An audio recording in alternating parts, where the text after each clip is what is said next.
नमस्कार दोस्तों, मैं डीसी दांगी अध्ययन एकेडमी में आपका स्वागत करता हूं। जैसा कि आपको पता है कि हमने सेल नाम का जो टॉपिक था जेल प्रेरी और एसआई के लिए जो हमने स्पेशल पढ़ा था वो कंप्लीट हो गया था, लेकिन उसे क्वेश्चन कैसे पूछे जाते हैं और कौन कौन से क्वेश्चन आ सकते हैं उसके बारे में आज हम डिस्कस करने वाले हैं। तो वो जितने भी क्वेश्चन सेल से आए हैं या फिर आ सकते हैं, हम उन सभी क्वेश्चनों को इससे सोल्व करेंगे।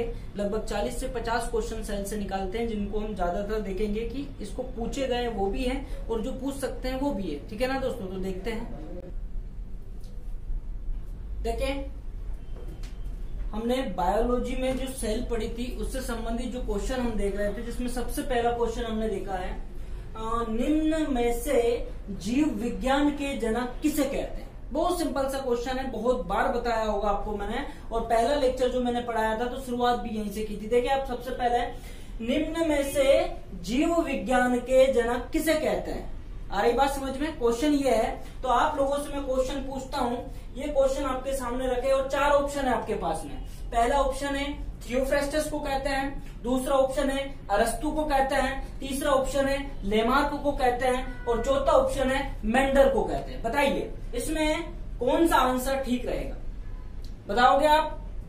क्या आपके दिमाग में थियोफ्रास्टस आ रहा है, क्या आपके दिमाग में अरस्तु आ रहा है, क्या लेमार्क आ रहा है या मेंडल आ रहा है? तो इसका सीधा सा आंसर कौन सा है?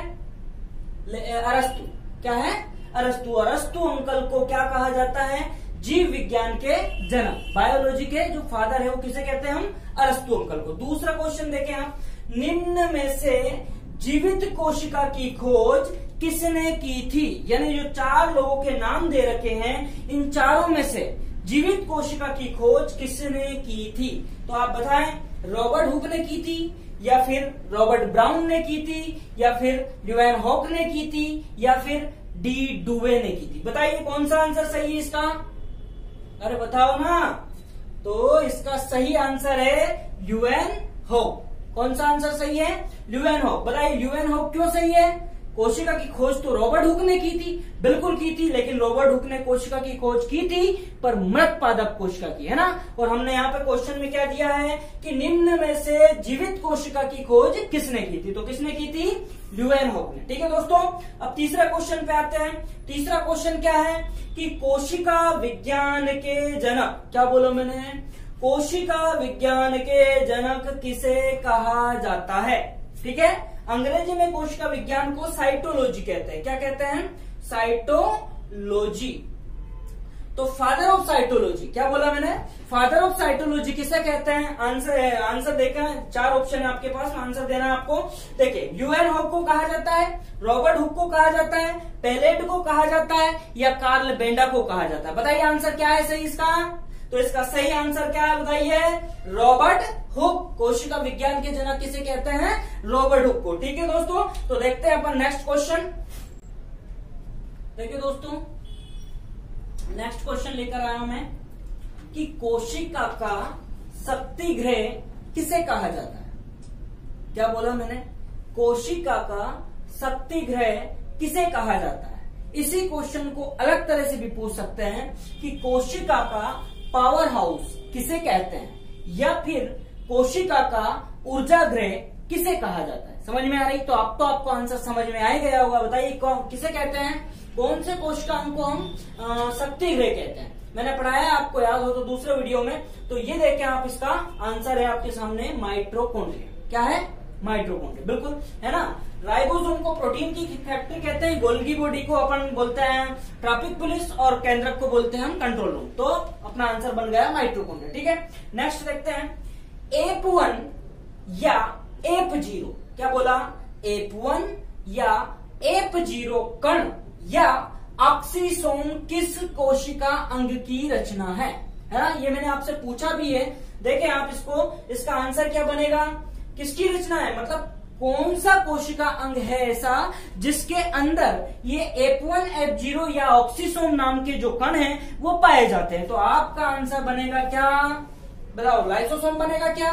नहीं। फिर माइटोकॉन्ड्रिया? हाँ, तो ये लोग माइटोकॉन्ड्रिया इसका आंसर है। ठीक है दोस्तों, नेक्स्ट क्वेश्चन देखते हैं। बोले कोशिका का हाउसकीपर किसे कहा जाता है? क्या है क्वेश्चन? कोशिका का हाउसकीपर किसे कहा जाता है? याद करें, मैंने पढ़ाया था, इसी माइटोकॉन्ड्रिया के साथ पढ़ाया था। बताइए इसका आंसर क्या बनेगा? किसे कहते हैं हम हाउसकीपर? लाइसोसोम को कहते हैं, राइबोसोम को कहते हैं, केंद्रक को कहते हैं, या गोल्गी बॉडी को? तो आपका आंसर क्या बनेगा? लाइसोसोम। बिल्कुल, ये अपने आप को ब्लास्ट कर देता है, इसे हम आत्महत्या की थैली भी कहते हैं। बिल्कुल। देखिए नेक्स्ट, कोशिका का कंट्रोल रूम किसे कहा जाता है? क्या? कोशिका का कंट्रोल रूम किसे कहा जाता है? तो आपका आंसर क्या रहेगा? कंट्रोल रूम में जिस तरह से हमारे शरीर को कंट्रोल करने का काम हमारे मस्तिष्क का है, उसी तरह कोशिका को कंट्रोल करने का कार्य किसके पास है? हाँ, तो बिल्कुल केंद्रक इसका आंसर है। ठीक है दोस्तों, बिल्कुल। नेक्स्ट क्वेश्चन लेकर आते हैं। नेक्स्ट क्वेश्चन देखिए दोस्तों, क्वेश्चन है कि माइटोकॉन्ड्रिया को बायोप्लास्ट, क्या नाम दिया? माइटोकॉन्ड्रिया को बायोप्लास्ट नाम किस वैज्ञानिक द्वारा प्रदान किया गया था? ठीक है दोस्तों, तो क्वेश्चन का आंसर आप लोगों को इन 4 ऑप्शनों में से बताना है। पहला ऑप्शन है रीमैक, सेकंड है फ्लेमिंग, थर्ड है अल्टमैन और फोर्थ है कार्ल बेटा। तो माइटोकॉन्ड्रिया को कौन सा नाम, बायोप्लास्ट नाम जो है, किस वैज्ञानिक द्वारा प्रदान किया गया था? क्या आंसर बनेगा आप बताइए? अरे बोलो ना। तो आंसर बनेगा अल्टमैन। क्या बनेगा? अरे क्या बनेगा? अल्टमैन। बिल्कुल, तो अल्टमैन ने ही तो माइटोकॉन्ड्रिया की खोज की थी, और खोज करने के पश्चात नाम भी क्या दिया था? बायोप्लास्ट। किसने दिया था? अल्टमैन ने। नेक्स्ट देखें, कोशिका के किस अंग द्वारा प्रोटीन का निर्माण का कार्य होता है? क्या बोला? क्वेश्चन क्या है कि कोशिका के किस अंग द्वारा प्रोटीन निर्माण का कार्य होता है? तो बताइए आंसर, कौन से अंग द्वारा? कोशिका के जो अंग है उनमें से कौन सा अंग है जो प्रोटीन निर्माण का कार्य करता है? पहला जो ऑप्शन है वो है लाइसोसोम। क्या ये प्रोटीन निर्माण का कार्य करता है कोशिका में? अच्छा नहीं। सेकंड क्या है? राइबोसोम। तो क्या राइबोसोम प्रोटीन का निर्माण करता है, या फिर केंद्रक करता है, या फिर गोल्गी बॉडी है, गोल्गी काय करती है? कौन सा करता है? राइबोसोम। बिल्कुल, क्योंकि आपने पढ़ा होगा कि प्रोटीन की फैक्ट्री किसे कहते हैं? अरे किसे कहते हैं? प्रोटीन की फैक्ट्री राइबोसोम को कहते हैं। ठीक है दोस्तों, बिल्कुल। तो आप लोगों को मैं बता दूं कि जो भी मैं क्वेश्चन लेके आ रहा हूं, मैंने वीडियो में जो पढ़ाया है, आप लोगों ने देखा हो तो, और नहीं देखा हो तो एक बार वीडियो को देखकर बिल्कुल आप इन क्वेश्चनों को सोल्व कर सकते हैं। आप खुद इसका आंसर दोगे, लेकिन आप पहले उनको ठीक से देखेंगे, उसके बाद इसके आंसर दे पाएंगे। तो इसका आंसर क्या है? प्रोटीन निर्माण का कार्य किसके द्वारा होता है? राइबोसोम के द्वारा। ठीक है दोस्तों, नेक्स्ट क्वेश्चन लेके आया हूं मैं कि अंतःकोशिकीय परिवहन तंत्र की, क्या बोला मैंने? अंतःकोशिकीय परिवहन तंत्र की तरह कार्य किया जाता है। इनमें से किसके द्वारा किया जाता है? गोल्गी बॉडी के द्वारा किया जाता है, राइबोसोम के द्वारा किया जाता है, एंडोप्लाज्मिक रेटिकुलम के द्वारा किया जाता है, या फिर इनमें से किसी के द्वारा भी नहीं किया जाता? तो आपको चुनना है ऑप्शन। बताइए कौन सा ऑप्शन सही है?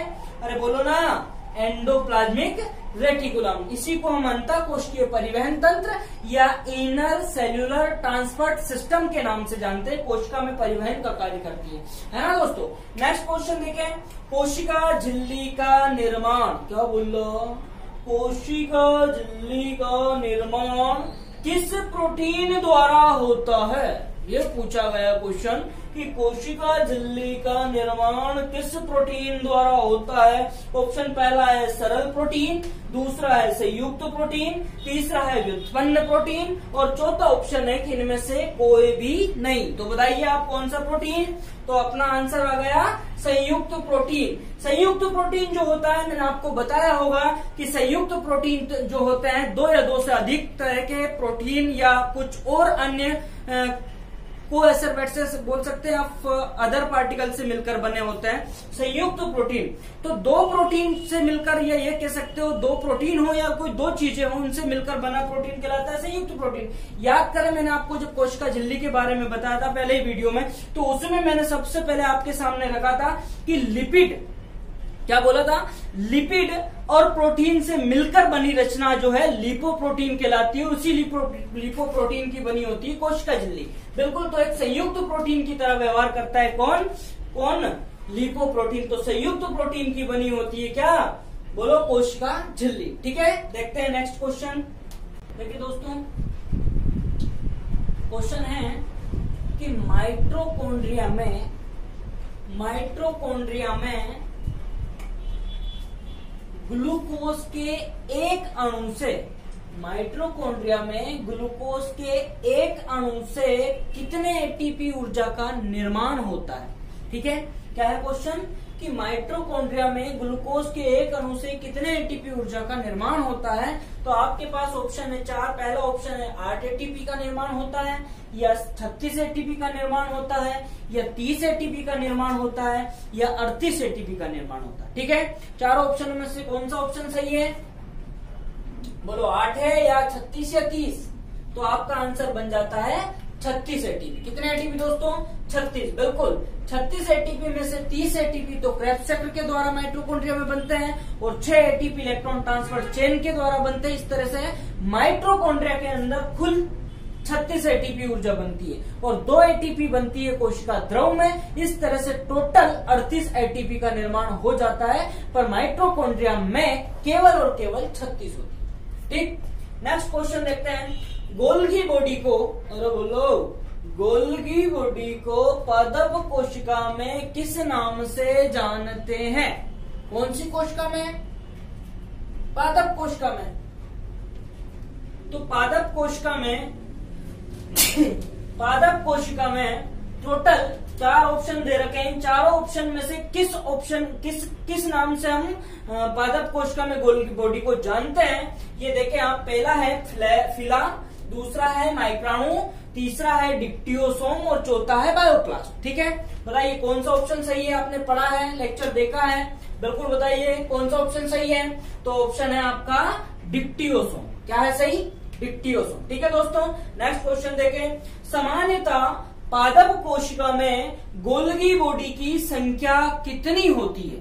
ठीक, क्वेश्चन क्या है कि सामान्यतः पादप कोशिका में गोल्गी बॉडी की संख्या कितनी होती है? आपके पास ऑप्शन 4 है। पहला ऑप्शन है 10 से 12 होती है, दूसरा है 20 से 30 होती है, तीसरा है 3 से 7 होती है, या चौथा है 2 से 5 होती है। ठीक है, तो आप बताइए आंसर कौन सा सही है? तो 10 से 12। क्यों? क्योंकि मैंने आपको बताया था 10 से 20 होती है सामान्यतः, लेकिन इसमें ऑप्शन 10 से 20 है ही नहीं कोई, तो हमारा 10 से 20 के बीच में कौन सा आ रहा है? 10 से 12 वाला। तो कौन सा सही रहेगा? 10 से 12 वाला। ठीक है दोस्तों, नेक्स्ट क्वेश्चन देखते हैं। गोल्गी बॉडी की खोज किस वैज्ञानिक द्वारा की गई है? ठीक है, तो आपका यहाँ पर आंसर कौन सा आ जाता है? देखिए आप, क्या जॉनसन है, क्या डीब्रिज है, क्या लेमार्क है, कि कैमिलो गोल्गी? बिल्कुल कैमिलो गोल्गी आपका आंसर रहेगा। क्यों? क्योंकि कैमिलो गोल्गी ने अपने ही नाम पर इसका नाम भी रखा था और इसकी खोज भी की थी 1898 में। ठीक है, नेक्स्ट क्वेश्चन देखिए दोस्तों। हाइड्रोलाइटिक एंजाइम्स किस कोशिका अंग द्वारा स्त्रावित होता है? तो कोशिका में भी ऐसे कोशिका अंग होते हैं जिनके द्वारा कुछ एंजाइम्स स्त्रावित होते हैं। तो बिल्कुल हाइड्रोलाइटिक एंजाइम्स स्त्रावित करने वाला कोशिका अंग कौन सा होता है? तो देखिए 4 ऑप्शन है। एक अंतःप्रदिविजालिका है, एक राइबोसोम है, एक लाइसोसोम है, एक केंद्रक है ना। तो देखो आपको याद हो, ये अंतःकोशिकीय परिवहन तंत्र की तरह कार्य करती थी। ये प्रोटीन की फैक्ट्री कहलाता है ना, बिल्कुल। इसे हम कंट्रोल रूम कहते हैं और ये आत्महत्या का खेला है। तो हाइड्रोलाइटिक एंजाइम्स को हम पाचक एंजाइम्स भी कहते हैं और पाचक एंजाइम्स का स्त्रावण करता है कौन? लाइसोसोम। तो आंसर क्या बन गया हमारा? लाइसोसोम। ठीक है, नेक्स्ट क्वेश्चन है। कोशिका का सबसे बड़ा कोशिका अंग, यानी कोशिका के अंदर भी अगर देखा जाए तो सबसे बड़ा कोशिका अंग जो है वो कौन सा है? आपके पास ऑप्शन आए हैं। पहला ऑप्शन है माइटोकॉन्ड्रिया है क्या, फिर दूसरा ऑप्शन राइबोसोम, तीसरा ईआर और चौथा है केंद्रक। तो बताइए 4 ऑप्शनों में से सही कौन सा है? तो आपके सामने आंसर आ गया केंद्रक। केंद्रक जो है कोशिका का सबसे बड़ा कोशिका अंग होता है। नेक्स्ट क्वेश्चन है।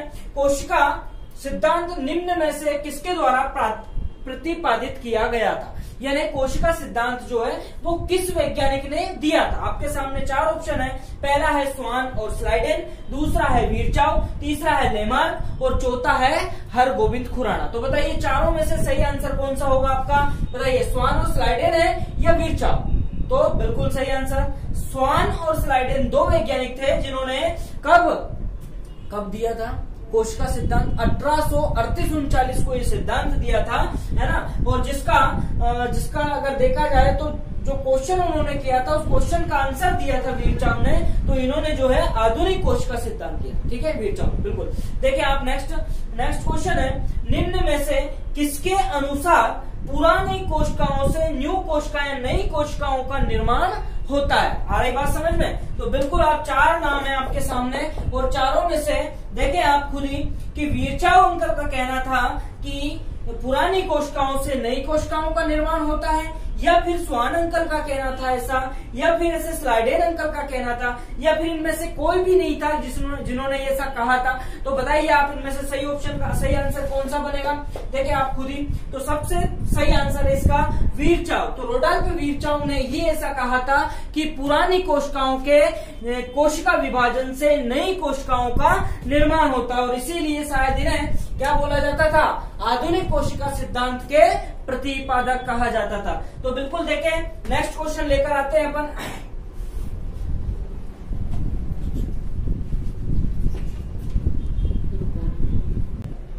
चलो दोस्तों देखते हैं आगे नेक्स्ट क्वेश्चन को।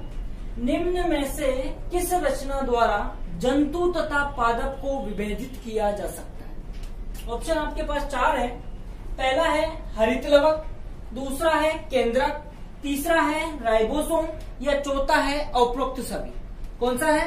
पहला है हरित लवक, दूसरा है केंद्रक, तीसरा है राइबोसोम, चौथा है उपरोक्त सभी। तो आंसर क्या बनेगा? पादप कोशिका का रसोई घर जो है, सॉरी निम्न में से किस रचना द्वारा जंतु तथा पादप को विभेदित किया जाता है? तो इसका आंसर बन जाता है अपना हरित लवक। क्यों? क्योंकि हरित लवक केवल और केवल किसमें होता है? पादप कोशिका में, जंतु कोशिका में नहीं होता। लेकिन केंद्रक जंतु पादप दोनों में होता है, राइबोसोम भी दोनों में होता है, और ये ऑप्शन तो इन दोनों को बताई जा रहा है। ठीक है ना? नेक्स्ट है पादप, ये इसका आंसर क्या हो गया? हरित लवक। नेक्स्ट है पादप कोशिका का रसोई घर किसे कहा जाता है? तो आप खुद ही बताइए, जहां पर भोजन बनता है उसे हम रसोई घर कहते हैं। तो आप खुद ही बताइए, चारों ऑप्शन में से कौन सा ऐसा ऑप्शन दिख रहा है आपको जिसमें भोजन बनता होगा? बिल्कुल, तो क्लोरोप्लास्ट में, या फिर रसादानी में, या कोशिका भित्ति में, या फिर राइबोसोम में। तो भोजन का निर्माण होता है क्लोरोप्लास्ट में। किसमें होता है? क्लोरोप्लास्ट में। तो क्या कहेंगे इसे अपन? कोशिका का, पादप कोशिका का रसोई घर। ठीक। नेक्स्ट क्वेश्चन है राइजोबियम जीवाणु जो है निम्न में से कहाँ पाया जाता है? बहुत ही आसान सा क्वेश्चन है।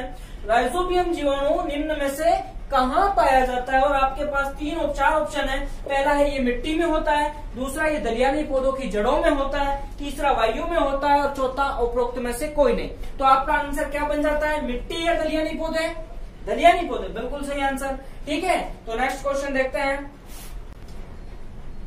देखिए दोस्तों, हमने जो क्वेश्चन आप लोगों के सामने कोशिका से रखे थे, बहुत बार पूछे गए हैं, और व्यापम में ज्यादातर इसी तरह के क्वेश्चन पूछे जाते हैं। ठीक है, तो कुछ क्वेश्चन तो मैंने आपको बता दिया, मैं कुछ क्वेश्चन आप लोगों से कर लेता हूं। वैसे बहुत सारे क्वेश्चन सेल से पूछे जा सकते हैं। एक और क्वेश्चन है मेरा आप लोगों से कि जीवित कोशिका की खोज की थी ल्यूवेनहॉक ने। किसने की थी? ल्यूवेनहॉक ने। तो आप बताइए, जीवित कोशिका में वो कौन सी कोशिका थी जिसकी खोज उसने की थी? बताइए कौन सी कोशिका थी? याद है आप लोगों को? बिल्कुल, तो उसका नाम था साइनोबैक्टीरिया। क्या नाम था? साइनोबैक्टीरिया। साइनोबैक्टीरिया नाम की कोशिका की खोज किसने की थी? साइनोबैक्टीरिया नाम की कोशिका की खोज की थी ल्यूवेनहॉक ने, जिसे हम क्या बोलते हैं? जीवित कोशिका। क्या बोलते हैं? जीवित कोशिका। एक और क्वेश्चन, कोशिका सिद्धांत किसने दिया था? तो आपका आंसर था स्वान और स्लाइडेन। अगर क्वेश्चन को चेंज कर दिया जाए कि आधुनिक कोशिका सिद्धांत किसने दिया था, तो फिर आपका आंसर क्या बन जाएगा? वीरचाव। क्या बन जाएगा? वीरचाव बन जाएगा। बिल्कुल सही बात है। फिर अगर कोई आपसे क्वेश्चन घुमाकर पूछ ले, किस तरह से पूछ ले? ऐसे पूछ ले वो क्वेश्चन कि बताइए समस्त जीवों की उत्पत्ति। क्या पूछा गया क्वेश्चन? कि समस्त जीवों की उत्पत्ति जो हुई है, ये कथन किन लोगों का है? तो आप लोगों को ये कथन पहचानना है कि किन लोगों का। आप 4 लोगों का नाम दे दिया जाएगा आपको। दे दिया मैंने, मान लो आप लोगों के सामने एक वीरचाव है, एक स्वान स्लाइडेन है, एक लेमार्क है, एक डार्विन है। क्या बताओगे आप आंसर इसका? बिल्कुल, तो ये जो कथन है कि समस्त जीवों की उत्पत्ति, समस्त जीवों की उत्पत्ति जो है वो की थी जो कोशिका से होती है। समस्त जीवों की उत्पत्ति कोशिका से होती है, ऐसा किसने कहा था? तो ऐसा कहा था हमारे स्वान और स्लाइडेन अंकल ने। कहा था ना? बिल्कुल कहा था। बिल्कुल। अब मैं आपसे एक और क्वेश्चन करता हूं। अच्छा ये बताइए, सबसे बड़ी कोशिका किसे कहते हैं, या किसकी कोशिका सबसे बड़ी कोशिका होती है? मैंने आपको लिखवाया था कौन सी कोशिका सबसे बड़ी कोशिका होती है जीवों में? शुतुरमुर्ग के अंडे की। कौन सी है? शुतुरमुर्ग के अंडे की। इसी तरह अगर ये पूछ लिया जाए कि सबसे छोटी कोशिका कौन सी होती है, तो क्या आंसर रहेगा? माइकोप्लाज्मा। क्या रहेगा? माइकोप्लाज्मा। नेक्स्ट अगर बात करें हम, आपसे पूछ लिया जाए कि मनुष्य की कौन सी कोशिका सबसे बड़ी होती है, तो फिर क्या आंसर रहेगा? तो आपका आंसर रहेगा मादा का अंडाणु या ओवम सेल को हम क्या बोलते हैं? मनुष्य की सबसे बड़ी कोशिका। फिर अगर क्वेश्चन आ गया कि सबसे छोटी कोशिका कौन सी होती है मनुष्य की, तो आपका आंसर क्या रहेगा? तो उसमें आपका आंसर रहेगा क्या? शुक्राणु। क्या रहेगा? शुक्राणु। ये पूछ लिया जाए कि हमारी शरीर की वो कौन सी कोशिका जिसमें केंद्रक नहीं होता, तो हमारे शरीर की वो कोशिका है आरबीसी। क्या है? आरबीसी, जिसमें क्या नहीं होता? केंद्रक नहीं होता। बिल्कुल। आगे बढ़ते हैं और कुछ क्वेश्चंस करते हैं सेल से ही। बिल्कुल। अच्छा, हिस्टोरी ऑफ एनिमेलिया पुस्तक के जनक कौन है? अरस्तु या थियोफ्रस्टस? अरस्तु अंकल। बिल्कुल। और हिस्टोरी ऑफ प्लांटेरम की पुस्तक के जनक जो है वो कौन है? तो वो है हमारे थियोफ्रस्टस अंकल। अच्छा बताइए, अरस्तु और थियोफ्रस्टस के बीच में संबंध कौन सा है? गुरु और शिष्य का। बिल्कुल। अगर मैं आपसे पूछूं कि रॉबर्ट हुक की पुस्तक का नाम क्या है, तो आपका आंसर क्या रहेगा? तो रॉबर्ट हुक की पुस्तक का नाम है माइक्रोग्राफिया। क्या नाम है? माइक्रोग्राफिया। अच्छा ये बताइए, कोशिका की खोज इन्होंने कब की थी? कब, किस सन में की थी? तो 1665 में। कब की थी? 1665। केंद्रक की खोज किसके द्वारा की गई थी? Robert brown. किसके द्वारा? रॉबर्ट ब्राउन के द्वारा। कब की गई थी? 1831 में। कब की गई थी? 1831 में। बिल्कुल सही बात है। नेक्स्ट देखते हैं, कुछ और क्वेश्चन लेकर आते हैं अपन। हाँ, आत्महत्या का थैला। क्या बोला मैंने?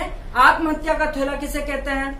बोलो किसे कहते हैं? लाइसोसोम को। किसे कहते हैं? लाइसोसोम को। अच्छा बताइए, प्रोटीन की फैक्ट्री किसे कहते हैं? किसे कहते हैं? राइबोसोम को। किसे कहते हैं? राइबोसोम को। अच्छा बोलो, कंट्रोल रूम किसे कहते हैं? केंद्रक को। कोशिका का मस्तिष्क किसे कहते हैं? केंद्रक को, है ना। और प्रोटीन का रसोई घर, तो वो भी हम बोलते हैं किसको? किसको बोलते हैं? राइबोसोम को। कोशिका का सबसे छोटा कोशिकांग कौन सा है? वो क्या है? राइबोसोम। क्या है? राइबोसोम। ठीक है दोस्तों, तो ये हमने सेल से संबंधित कुछ क्वेश्चंस देख लिए, उनको हमने सॉल्व भी किया है। आप लोगों को मैं बता दूं, इस वीडियो को देखें, लाइक करें, सब्सक्राइब भी करें और अपने दोस्तों में शेयर भी करें। और मैं बोल रहा हूं आपको कि हर एक लेक्चर देखें, उसके बाद ये क्वेश्चन आप जरूर देखना अगर आपने नहीं देखा है वीडियो तो। क्योंकि ये क्वेश्चन जो है, इन्हीं से आप वीडियो देखने के बाद ही ये क्वेश्चन बहुत आसानी से बना सकोगे।